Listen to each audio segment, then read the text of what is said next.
Good evening, everybody, and happy Valentine's Day. This is Robb Tveter, and this is my informative speech for speech class, Renton Vocational, Winter Quarter 2014.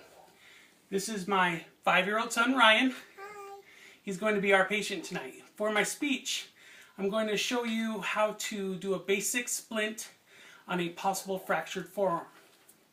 There are two types of fractures. There's the open fracture or compound fracture, which is where the bone actually breaks and pops up through the skin. Very easily detected. You can tell just by looking at it.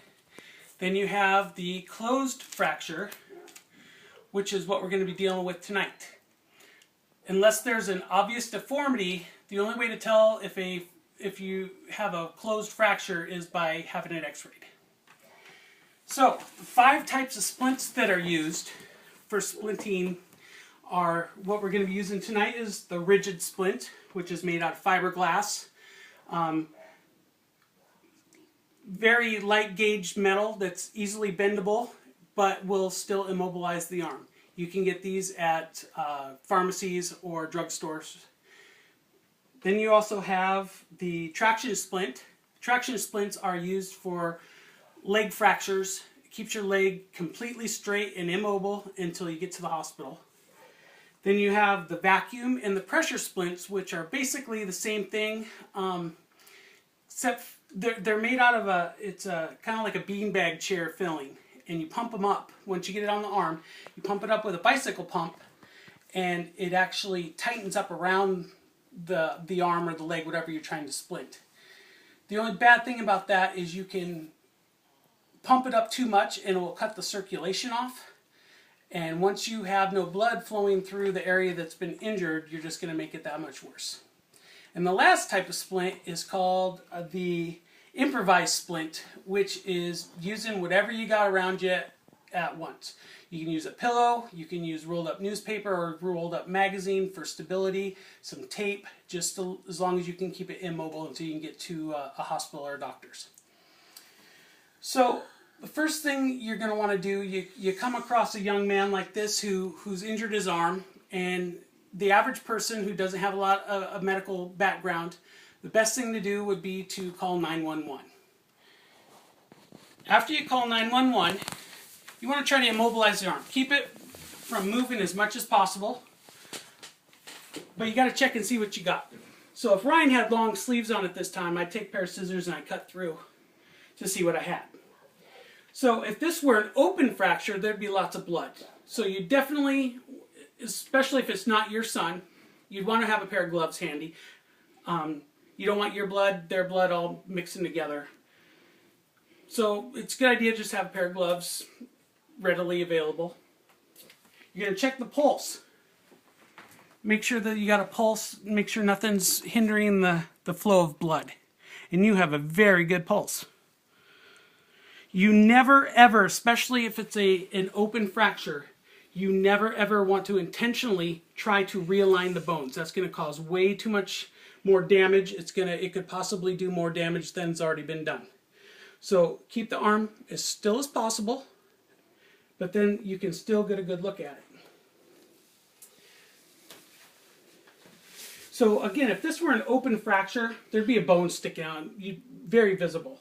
You'd want to cover that up with a piece of sterile dressing or some gauze just to keep the outside from getting inside, keeping it clean. And also you want to go get an ice bag and keep ice available. Not only will it keep the swelling down, but it's also going to help with the pain a little bit. So while we're doing that, we're going to keep it immobilized. The best way to keep it immobilized is either up against the body or laying flat down and not movable. So then you grab your splint, fiberglass rigid splint, very easily move the arm, get it up as high as possible. You find out where the injury is, and you're going to want to tape. Of course, this is not the prime tape that we'd be using, but you want to tape above the injured area. Oops, sorry about that.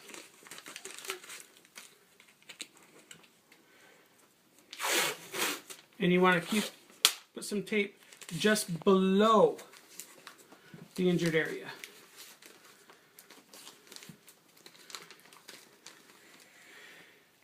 Ace bandages work great instead of tape also. Wrap it all up nice and tight.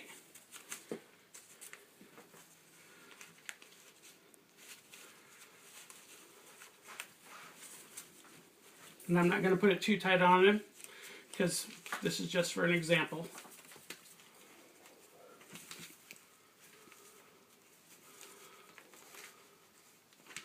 And of course I lost my pin. So then you keep it close to the body. But every 10-15 minutes or so you want to keep checking the pulse. Making sure that everything is still in line, everything's still good to go.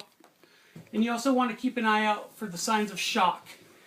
If you don't know the signs of shock, you can tell by you have a very thready, weak, even a very high rate of pulse.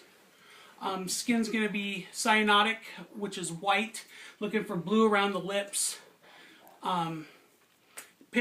Pale skin, it's going to be, your skin's going to be cool, clammy, and the patient's probably going to be very anxious, very restless, and is also possibly some nausea or vomiting.